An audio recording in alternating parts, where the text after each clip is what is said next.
સર્વ હરિભક્તોને જય શ્રી સ્વામિનારાયણ, જય શ્રી કૃષ્ણ. પરમ પૂજ્ય એવા મહાન સ્વામી મહારાજનો જય.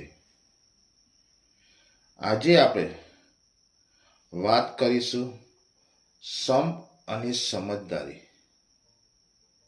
ઘણીવાર આપણા મનમાં સવાલ ઉઠે છે, અમે તો બધું કરવા તૈયાર છીએ, પરંતુ સામેવાળી વ્યક્તિ સહકાર નથી આપતી, તો શું કરું? આ પ્રશ્ન લગભગ દરેક ઘરમાં, દરેક પરિવારમાં ક્યારેક ને ક્યારેક ઊભો થાય છે. જીવનને સમજવા માટે એક સરળ ઉદાહરણથી સમજીએ. માનો કે તમે તમારી બાઇક કે ગાડી લઈને હાઈવે પર જઈ રહ્યા છો. અચાનક સામે એક ગાડી આવે છે, ડાબે જમણે ડગમગતી છે. તમને તરત સમજાઈ જાય છે કે ડ્રાઈવર નશામાં છે. હવે વિચારો, આવી સ્થિતિમાં તમે શું કરશો? શું તમે સામે જઈને તેને સમજાવવાનો પ્રયાસ કરશો, કે પછી તમારી ગાડી ધીમી કરી સાઈડમાં રાખી પોતાને બચાવશો? સમજદાર વ્યક્તિ હંમેશા બીજો જ રસ્તો પસંદ કરે છે, કારણ કે એક્સિડન્ટ ટાળવો હોય તો એકલાએ સાચી જ લેવું પડે. સામેવાળો સમજશે કે નહીં એ આપણા હાથમાં નથી, પણ આપણે સમજદાર બનવું એ આપણા હાથમાં છે. આ જ સિદ્ધાંત દરેક ઘર અને પરિવાર માટે પણ લાગુ પડે છે.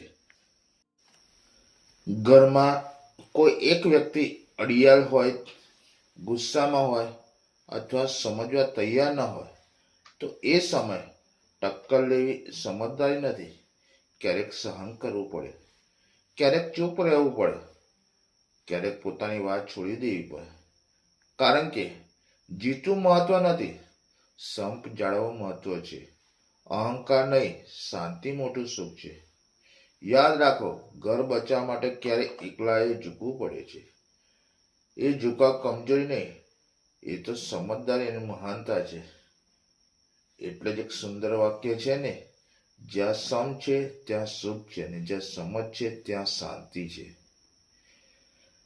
જ્યાં સમ હોય છે ત્યાં જીવન સુખ આપોઆપ વસે છે, કારણ કે સંપમાં વિરોધ નથી, અહંકાર નથી અને મનમેળ છે. સમ પરિવાર જોડે છે તો સંબંધો મજબૂત બનાવે છે અને હૃદયમાં આનંદ આપે છે. અને જ્યાં સમજ હોય છે ત્યાં શાંતિ પોતે પ્રગટે છે. સમજ આપણને સમાજ શીખવે છે, સહનશીલ બનાવે છે અને પરિસ્થિતિને લડવા બદલ સ્વીકારવાને શીખવે છે. સમ વિના સુખ અધૂરું છે અને સમાજ વિના શાંતિ અશક્ય છે.